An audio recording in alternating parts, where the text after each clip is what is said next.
कैसे हो स्टूडेंट्स। हमारा जो टॉपिक चल रहा था वो चल रहा था ग्रुप थ्योरी। टॉपिक हमारा चल रहा था ग्रुप थ्योरी। इसका हमने बेसिक इंट्रोडक्शन जो है वो कर लिया था, है ना। इसका हमने बेसिक इंट्रोडक्शन कर लिया था और बेसिक इंट्रोडक्शन करने के बाद कुछ क्वेश्चंस हमने करने थे जो हमारे बाकी थे क्वेश्चंस, जो मैंने आपको कहा था। तो वीडियो लेट ना हो जाए इसलिए मैंने इस तरीके से वीडियो सेटअप किया है ताकि आपको कोई प्रॉब्लम ना हो। और लैपटॉप कुछ दिनों के लिए मेरे पास नहीं है, या ये मान लीजिए कि कुछ ख़राब है उसमें, इसलिए मैंने उसको अभी रिपेयर के लिए दिया है। तो क्वेश्चंस की प्रैक्टिस आपकी लेट ना हो इसलिए मैंने ये आज इस तरीके से वीडियो सेटअप किया है। उम्मीद करता हूँ आपको ठीक लगेगा। लीजिए स्टूडेंट्स, क्वेश्चन आपके सामने है। क्वेश्चन क्या है? समुच्चय G 1 - 1 आइटा माइनस आइटा गुणन संक्रिया के लिए जांच कीजिए कि ग्रुप है या नहीं, आबेली ग्रुप है या नहीं। इंग्लिश में रीड कर लेते हैं। Set G is given to us and the multiplication operation is also given to us. We have to check that is it group or not and abelian group or not. तो बेटा इसका basic introduction मैंने आपको पिछली video में बता दिया था। तो इसका सॉल्यूशन की तरफ अपने चलते हैं। कैसे हमें इसका सॉल्यूशन करना है? बहुत सारे कॉम्पिटिशन्स में आता है, बहुत सारी पीजीटी एग्जाम्स में, टीजीटी एग्जाम्स में, या ग्रेजुएशन एग्जाम, यूनिवर्सिटी के जो एग्जाम होते हैं उनमें लगभग ये बहुत बार प्रश्न पूछा जाता है। इस तरीके का क्वेश्चन काफ़ी पॉपुलर रहता है। तो मैं आपको थोड़ा सा दोबारा फिर से बता दूं, क्या बता दूं कि किसी ग्रुप को प्रूव करने के लिए या चेक करने के लिए हमें क्या क्या चीज़ों की ज़रूरत पड़ेगी, है ना। तो सबसे पहले स्टेप बाय स्टेप हम चलेंगे। इंग्लिश में, हिंदी में बोला जाता है संवृत और इंग्लिश में बोला जाता है क्लोजर, या इसी को ही बाइनरी ऑपरेशन भी बोला जाता है, जिसको हम हिंदी में द्विचर संक्रिया कहते हैं। द्विचर संक्रिया कहा जाता है। तो हमें सबसे पहले ये चेक करनी है कि है या नहीं। तो इसकी डेफिनेशन है A star B belongs to G, where A belongs to G and B belongs to G। इसका क्या मतलब है? बच्चे, इसका मतलब ये है कि अगर कोई भी दो अवयव, दो एलिमेंट मैं लूं इस समुच्चय के जो गिवन है हमें G, इसके मैंने दो समुच्चय लिए, दो अवयव लिए, दो एलिमेंट लिए, एक तो A लिया और एक B लिया। इन दोनों के बीच में मैं कोई स्टार ऑपरेशन लेता हूं, जैसे यहां गुणा दिया हुआ है, तो इन दोनों का गुणा करूं, अगर इसका रिजल्ट G में बिलोंग करता है, एग्जिस्ट करता है, G में है या नहीं, ये चेक करना है। अगर ये होगा तो ये संवृत यानी कि क्लोजर या बाइनरी ऑपरेशन को फॉलो करेगा। तो इसमें तो बहुत सिंपल सी बात है कि कोई भी दो एलिमेंट लूं, मैं इन चारों में से कोई भी दो एलिमेंट लूं, है ना, इन चारों में से कोई भी दो एलिमेंट लूं, उनका गुणा करूं तो वो इनमें से ही होगा। कैसे होगा? इस स्टेप को करने से पहले मैं आपको थोड़ा सा बता दूं कि एक टेबल बना लीजिए, अपने सारणी बना लीजिए। इसमें मैं चार एलिमेंट लिख लेता हूं। ये सबसे शॉर्ट तरीका है जो मैं बता रहा हूं आपको, सबसे शॉर्ट तरीका है, कंपटीशन लेवल में भी आपके काम आएगा, है ना। तो इसको आप ध्यान से सुनिए। हमारे यहाँ चार अवयव दे रखे हैं, चार एलिमेंट दे रखे हैं। 1 is 1 - 1 आयोटा माइनस आयोटा। इधर मैंने गुणा की संक्रिया लगा दी, है ना, गुणा की संक्रिया लगा दी, और इधर लिख दिया 1 - 1 आयोटा माइनस आयोटा, ये मैंने लगा दिया। ठीक है। अब इसमें मैं क्या करूंगा बच्चे? गुणा करता जाऊंगा। 1 का 1 से गुणा किया तो क्या आया? 1 आया। 1 को -1 से गुणा किया तो क्या आया? -1 आया। 1 को आयोटा से मल्टीप्लाई किया तो आयोटा आ गया। 1 को माइनस आयोटा से किया तो माइनस आयोटा आ गया। ठीक है। और आगे चलें। -1 को 1 से किया तो -1, minus minus +1, minus iota, -1 into iota, minus iota, minus minus plus हो जाएगा, यहाँ आयोटा प्लस का आ जाएगा। ठीक है। तीसरे का इसके साथ करें तो आयोटा, आयोटा का -1 से करें तो माइनस आयोटा, आयोटा का आयोटा से करें तो -1। जैसे हमें पता है कि आयोटा स्क्वायर जो होता है वो -1 होता है, और यहाँ आयोटा स्क्वायर -1 माइनस माइनस बन जाएगा +1, है ना। फिर माइनस आयोटा को 1 से करें तो माइनस आयोटा, माइनस आयोटा को -1 से करें तो प्लस का आयोटा, और ये हो जाएगा आयोटा स्क्वायर -1 माइनस माइनस +1, है ना। और ये माइनस माइनस प्लस पहले ही हो जाएगा तो आयोटा स्क्वायर -1 यहाँ हो जाएगा। ये मेरे को सारे रिजल्ट मिल रहे हैं। इस समुच्चय के मैंने जितने भी एलिमेंट थे उन सबके साथ संक्रिया करवा दी, सबके साथ ऑपरेशन करवा दिया, ये मुझे रिजल्ट मिल रहे हैं।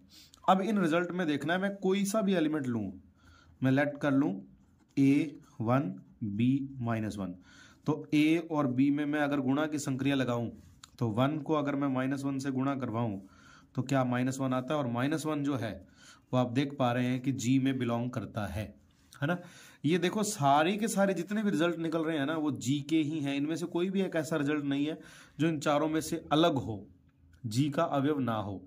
तो G के अवयव हैं सारे, तो इसमें कोई दिक्कत ही नहीं है, इसलिए हम क्या कहेंगे कि ये क्लोजर है, यानी कि द्विचर संक्रिया इसमें फॉलो होती है।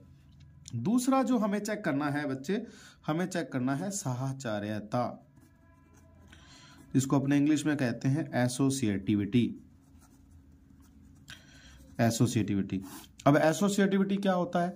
एसोसिएटिविटी के अंदर हम परिभाषा लेते हैं A multiply B multiply C, definition यही कहती है, is equal to A multiply B multiply C। यहां मैं मल्टीप्लाई ही नहीं लगाऊंगा हर क्वेश्चन में, क्योंकि यहां तो इस क्वेश्चन में मुझे गिवन है, देखिए गुणा संक्रिया दे रखी है मल्टीप्लिकेशन ऑपरेशन गिवन है, अगर कोई और ऑपरेशन होगा तो हम वो भी लगाएंगे, ठीक है ना, ये आपको ध्यान रखनी है, ऐसे छोटी छोटी बातें, हर बार मल्टीप्लाई नहीं लगेगा। अगर इसमें LHS और RHS इक्वल होगा तो हमेशा ये साहचर्य होगा। एक आपको यहाँ मैं बात लिखवा देता हूँ नोट लगा के, ताकि ये साहचर्यता का तो पंगा ही खत्म हो जाए, स्यापा ही खत्म हो जाए इसका। क्या कि जितने भी कॉम्प्लेक्स नंबर हैं, कॉम्प्लेक्स नंबर यानी कि सम्मिश्र संख्याएं, कॉम्प्लेक्स नंबर यानी कि सम्मिश्र संख्याएं, गुणन तथा योग, ये बहुत अच्छी बात लिखा रहा हूं, बहुत ही इंपॉर्टेंट बात लिखवा रहा हूं, गुणन तथा योग संक्रिया के लिए, गुणन तथा योग संक्रिया के लिए सहचारी होती हैं, हमेशा सहचारी होती हैं, यानी कि ऑलवेज एसोसिएटिव होती हैं, ये ध्यान रखना, ऑलवेज एसोसिएटिव। कब? कौन कौन? कॉम्प्लेक्स नंबर जितने भी होंगे उनका गुणा मल्टीप्लाई हो, मल्टीप्लाई का साइन हो, या योग संक्रिया यानी कि प्लस का साइन हो, इन सबके लिए ये हमेशा एसोसिएटिव होता है। तो ये चेक करने की जरूरत ही नहीं है, संक्रिया किसकी दे रखी है, गुणा की, और संख्याएं कैसी हैं, कॉम्प्लेक्स नंबर। अब आपके दिमाग में, कई बच्चों के दिमाग में ये होगा कि सर यहाँ आयोटा और माइनस आयोटा तो कॉम्प्लेक्स नंबर है, आयोटा और माइनस आयोटा तो कॉम्प्लेक्स नंबर है, लेकिन 1 और -1 कॉम्प्लेक्स नंबर नहीं है। अरे भाई 1 भी तो कॉम्प्लेक्स नंबर है, 1 को मैं लिख सकता हूँ 1 प्लस आयोटा इंटू 0, और इसी तरीके से -1 को भी लिख सकता हूँ -1 प्लस आयोटा इंटू 0, तो ये दोनों ही कॉम्प्लेक्स नंबर है। मतलब कॉम्प्लेक्स नंबर जो होता है ना, कॉम्प्लेक्स नंबर ये सबसे बड़ा सेट होता है, रियल नंबर भी इसका सबसेट होता है, कॉम्प्लेक्स नंबर का सबसेट होता है, कॉम्प्लेक्स नंबर बड़ा, रियल नंबर छोटा, ठीक है ना, ध्यान रखनी है ये बात। चलो, तो इसका मतलब हमारी दो प्रॉपर्टीज पूरी हो गई हैं। कौन कौन सी प्रॉपर्टीज पूरी हो गई हैं? एक तो क्लोजर प्रॉपर्टी पूरी हो गई और एक साहचर्यता प्रॉपर्टी हमारी पूरी हो गई है, ठीक है। तीसरा हम प्रॉपर्टी लेके चलें, इसमें जो तीसरी प्रॉपर्टी हमें चेक करनी है दैट इज तत्समक अवयव। कौन सा? तत्समक अवयव, इंग्लिश में जिसको बोला जाता है आइडेंटिटी एलिमेंट, आइडेंटिटी एलिमेंट। अब जैसा कि आपको दिख रहा है कि ये जो संक्रिया लगा रहे हैं हम, कौन सी संक्रिया है? मल्टीप्लिकेटिव ऑपरेशन, गुणन संक्रिया है। तो गुणा संक्रिया के लिए जो आइडेंटिटी एलिमेंट होता है जिसको हम ई से रिप्रेजेंट करते हैं वो 1 होता है, और 1 इसमें है, देखो 1 इसमें है, 1 एग्जिस्ट कर रहा है इस सेट में, देखो आप इस सेट में देखो 1 एग्जिस्ट कर रहा है, तो 1 जो है वो बिलोंग्स टू जी है, तो इसका मतलब तत्समक अवयव विद्यमान है, ठीक है ना, तत्समक अवयव जो है वो विद्यमान है, ठीक है। चौथा प्रतिलोम, चौथा क्या? प्रतिलोम अवयव, चौथे अवयव का नाम है प्रतिलोम अवयव, जिसको हम इंग्लिश में बोला जाता है इनवर्स एलिमेंट। क्या बोलते हैं इसको? इनवर्स एलिमेंट, है ना, इनवर्स एलिमेंट। अब इनवर्स एलिमेंट के लिए आपको एक फॉर्मूला बता देता हूं, आपको याद भी रखना है, और इस टेबल से भी बहुत शॉर्ट तरीके से बताऊंगा मैं आपको कि A multiply B is equal to E हो जाए, या B multiply A is equal to E हो जाए। कि मैं देखो अगर मेरे को 1 का इनवर्स निकालना है ना, तो 1 को मैं किसके साथ मल्टीप्लाई करूं कि 1 आ जाए, क्योंकि A तो मैंने 1 लिया है, ठीक है, और E मेरा आइडेंटिटी एलिमेंट है, तो 1 को 1 से मल्टीप्लाई करूंगा ना कि 1 आ जाए। तो आपको यहां देखना है कि 1 कहाँ कहाँ आ रहा है, 1 कहाँ कहाँ आ रहा है। ये 1 यहाँ 4 जगह आ रहा है, ये 1 यहाँ इसके सामने है, रेड पेन से बताता हूँ आपको, देखना है शॉर्ट में। ये 1 यहाँ इसको संक्रिया लगाने से हो रहा है, ये 1 यहाँ इसको संक्रिया लगाने से हो रहा है, ये 1 यहाँ इसको संक्रिया लगाने से हो रहा है, और ये 1 यहाँ इसको संक्रिया लगाने से हो रहा है। तो ये 1 का जो इनवर्स है वो 1 ही है ना। ये 1 -1 का -1 के साथ आ रहा है, तो -1 का जो इनवर्स एलिमेंट है वो -1 ही है। आयोटा का इनवर्स माइनस आयोटा है, आयोटा का इनवर्स जो है वो माइनस आयोटा है, और देखा जाए तो माइनस आयोटा का इनवर्स क्या है, आयोटा है, माइनस आयोटा का इनवर्स आयोटा है। तो आप देख पा रहे हैं सभी एलिमेंट के इनवर्स एलिमेंट, सभी अवयवों के प्रतिलोम अवयव इसमें विद्यमान है, इसमें विद्यमान है, इनवर्स एलिमेंट है। तो इसका मतलब ये क्या है, G cross is a group, तो ये एक समूह हो जाएगा। ठीक है जी, ये एक समूह हो गया। क्या हो गया जी, ये समूह हो गया, क्योंकि जिसमें 4 एलिमेंट 4 प्रॉपर्टीज फॉलो हो जाती हैं वो समूह हो जाता है। एक तो संवृत, एक सहचारिता, एक तत्समक अवयव, एक प्रतिलोम अवयव, ये सारी चीजें जिसमें हो जाती हैं वो ग्रुप हो जाता है।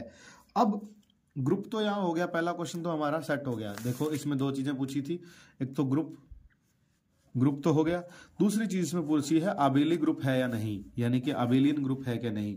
आबेलियन ग्रुप के लिए आपको यहीं मैं थोड़ा सा शॉर्ट में बता दूं, आप कहोगे सर यहीं कर रहे हो, क्योंकि यहाँ सारी टेबल बनी हुई है। 5th जो प्रॉपर्टी कहते हैं आबेलियन ग्रुप के लिए, उसको हम हिंदी में बोलते हैं क्रम विनिमय, ठीक है, इंग्लिश में बोला जाता है कम्यूटेटिव, जिसमें कम्यूटेटिव प्रॉपर्टी होगी, ए को बी से मल्टीप्लाई करूं या बी को ए से मल्टीप्लाई करूं, कोई फर्क पड़ेगा क्या, कोई फर्क नहीं पड़ेगा, क्योंकि यहां गुणा कर रहे हैं, मल्टीप्लाई कर रहे हैं, और मल्टीप्लाई के लिए उल्टा सीधा एक समान होता है ना। तो यहां कम्यूटेटिव भी है, और जिस ग्रुप में कम्यूटेटिव प्रॉपर्टी आ जाए उसको हम बोलते हैं आबेलियन ग्रुप। क्या बोलते हैं इसको, आबेलियन ग्रुप बोला जाता है। ठीक है, तो ये क्वेश्चन काफी इंपॉर्टेंट था। इसमें हमें पता चला कि ये जो समुच्चय है गुणन संक्रिया के लिए ग्रुप भी है और आबेलियन ग्रुप भी है ना। Thank you students.